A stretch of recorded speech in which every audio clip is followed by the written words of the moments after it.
quand il cherche ses frères, et je cherche mes frères, c'est-à-dire je cherche la fraternité, c'est-à-dire je cherche à réussir le projet messianique.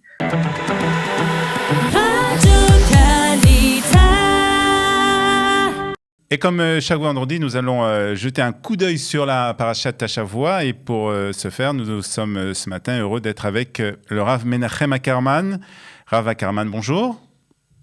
Bonjour, Alors, Olivier et tout. Vous êtes enseignant en Machon Lev et à Midreshet Yehuda, donc au nom de Manitou. Et on va parler bien entendu de la parashat Hashavua, parashat Vayeshev.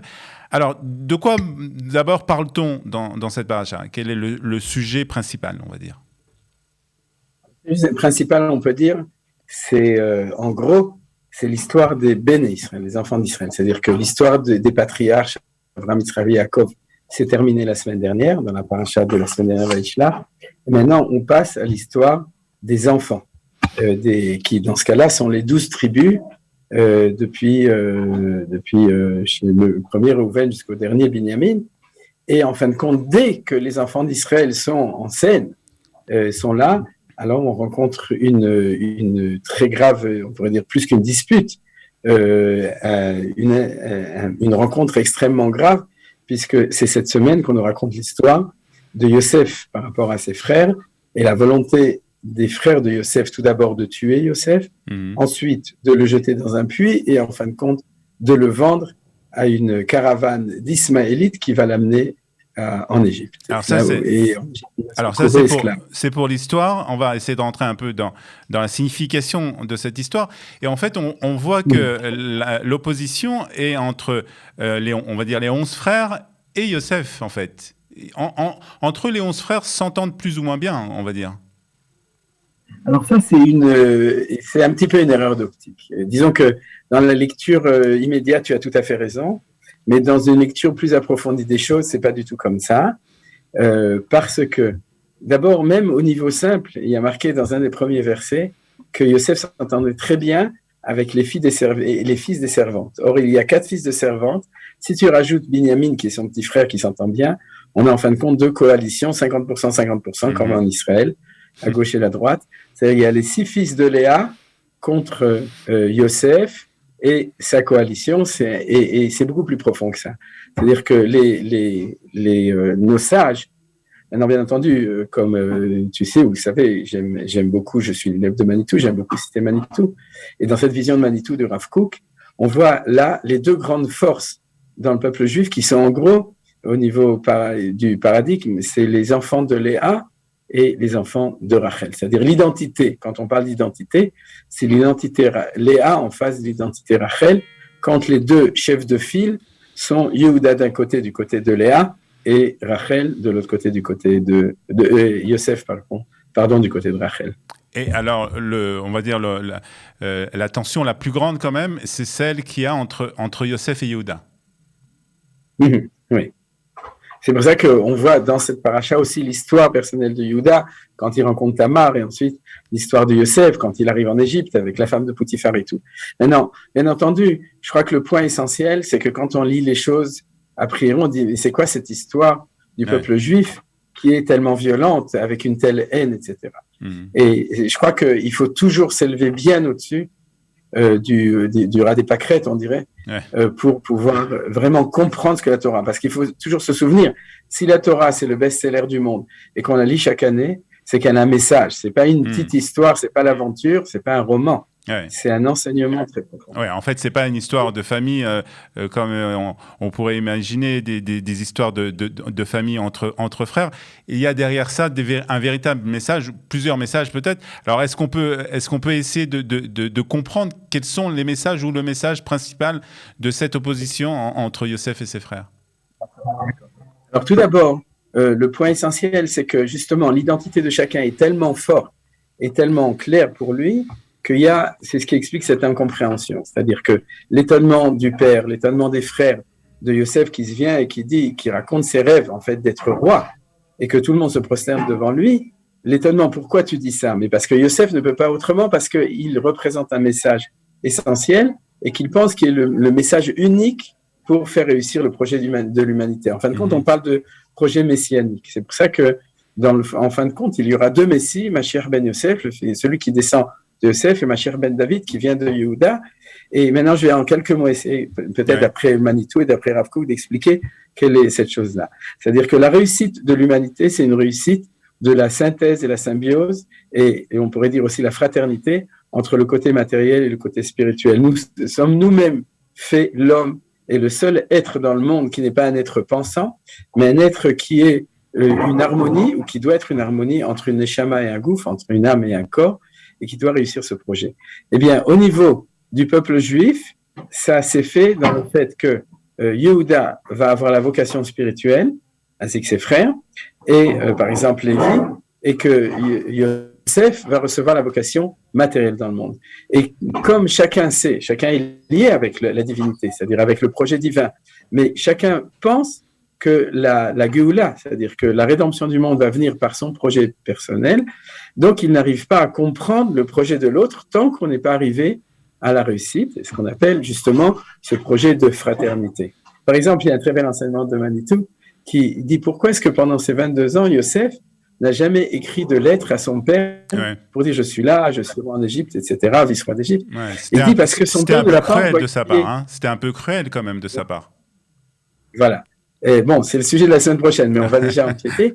Et la réponse de Manitou, très belle, c'est que Manitou dit que quand Yaakov envoie Yosef voir ses frères qui étaient en train de faire paître les moutons à Shrem, il lui dit « Va voir et shlom achecha » va voir si tes frères sont en paix. Mais Manitou traduit autrement. Il dit, va voir s'il y a une paix, une fraternité entre toi et tes frères. Et c'est pour ça que cette très belle phrase, Yosef dit quand il cherche ses frères, et je cherche mes frères, je cherche la fraternité, c'est-à-dire je cherche à réussir le projet messianique, une fraternité, une coopération entre le projet de Léa, le projet de Rachel, le projet de Yosef et le projet de Juda, le projet de matérialité, de spiritualité. Alors si vous regardez, ça fait 5000 ans et quelques que le monde est dedans et qu'il y a des partisans du matérialisme, de la matérialité, il n'y a pas de Dieu, il n'y a pas de morale, etc. d'un côté, et ceux qui parlent d'un côté de Dieu, de morale, mais qui n'arrivent pas à le joindre avec le monde, on pourrait dire ici-bas, le monde de la matérialité. Et cette réussite du projet, c'est la réussite du projet de Dieu, la réussite du projet de la création du monde. Et c'est là que toute crise est le signe de dénouement possible. Alors, comment on se rend compte que ça a réussi? Quels sont les signes de la réussite, on va dire? Alors voilà, alors je vais reprendre comme je t'ai dit. C'est-à-dire que Yosef n'a pas téléphoné à son père parce que son père lui a dit « Tu m'appelleras quand le projet que je t'ai demandé d'aller vérifier, c'est-à-dire de voir si tu es en paix et en fraternité avec tes frères, est réussi. » Et quand ça va marcher, c'est dans 2 semaines, il faut avoir la patience au niveau de la paracha, c'est-à-dire que Yosef, Yehuda et tous les frères vont se reconnaître. Et quand on parle de reconnaissance, c'est dans tous les sens du terme. Et à ce moment-là, alors il pourra dire à son père, Ken, Od Yosef Chai, Yosef est encore vivant, il dirige le pays d'Égypte. Mais le côté Égypte, c'est le côté exil qui n'est pas le bon côté. C'est-à-dire qu'il faut le comprendre dans l'autre sens.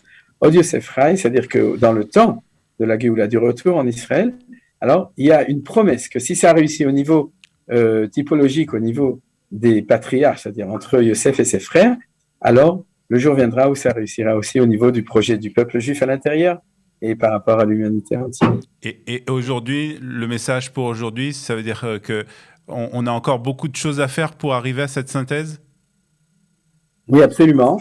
Mais disons, pour reprendre l'enseignement de Manitou sur Hanouka, on est un microcosme. Ce n'est pas par hasard que le peuple juif s'est rassemblé de toutes les nations du monde, parce qu'on est comme une espèce de laboratoire de la réussite du projet. Si ici on le réussit, alors on donnera les clés pour la réussite du projet au niveau universel. Alors c'est vrai que c'est un petit peu un orgueil de penser que tout se résout ici. Tout ne se résout pas ici. Tout le monde entier, toutes les nations et tous les humains ont quelque chose à faire, à faire dans le monde. Mais il y a une espèce justement de laboratoire de la réussite qui se trouve ici en Israël et on le voit. On voit que c'est difficile, que ça vient pas tout seul, mais on est en situation en situation de travail. On est en travail, si Dieu veut, pour le réussir. Non, mais on a vu d'ailleurs, alors je sais pas si on peut faire un rapport avec ça, mais que au niveau du laboratoire, on a vu qu'au niveau des vaccins, en tout cas, Israël a été vraiment un laboratoire de la réussite et ça a été un exemple cité dans le monde entier. Oui, absolument. Mais je voudrais quand même rajouter un point, c'est-à-dire que, et ça c'est le point sur lequel Manitou insiste, c'est-à-dire que ce que le monde attend de nous, c'est quand même quelque chose qui fait le lien entre ce que le monde, on pourrait dire aujourd'hui de la technologie, et le monde de la moralité, le monde de l'humanité, le monde de la relation humaine, du respect de la personne. Et je pense sincèrement, entre autres, que si en Israël, ça a mieux marché qu'autre part, c'est parce qu'il y a quelque chose de fondamental dans le peuple juif, de cet sentiment de responsabilité, d'entraide, etc. Je ne suis pas en train de dire que Israël est un pays idyllique, mais quand on sait le côté humain, le côté d'entraide, de volonté d'être bien, qu'on trouve dans la plupart des juifs en Israël, des juifs en général, mais en Israël en tant que société, que nation, donc c'est quelque chose de tout à fait différent. Alors je crois que c'est cette note d'optimisme et je pense que c'est là que ça va réussir. Ça va réussir pas parce qu'on est Startup Nation ou parce qu'on a réussi au niveau technologique. Parce que les problèmes, c'est quand on montrera, on est en chemin, on n'est pas arrivé, mais quand on montrera qu'on arrive vraiment à faire cette synthèse entre Yehuda et Yosef. Très bien. Très bien. En tout cas, merci beaucoup de nous avoir parlé de ce qu'on pourrait voir peut-être comme une opposition, mais qui en fait, notre travail, c'est de faire la synthèse entre Yosef et Yehuda. Et c'est le message de cette parashat Vaïchev que nous lirons. Et bien entendu, tout de suite après, dimanche soir, la première bougie de Hanouka. Merci beaucoup, Rav Ackerman, d'avoir été ce matin avec nous. Et Shabbat Shalom. Merci à toi, merci à vous et Shabbat Shalom à tout le monde et qu'on ait une belle fête de Hanouka. D'abord un beau Shabbat et ensuite une belle fête de Hanouka. Merci beaucoup, à très bientôt sur Studio Kelita. Voilà, c'est presque la fin de cette émission ce matin sur Studio Kelita, mais bien entendu, nous n'allons pas nous quitter sans notre rubrique habituelle, celle de Eliana Gerfinkel, Un jour notre histoire. Merci beaucoup, Menachem.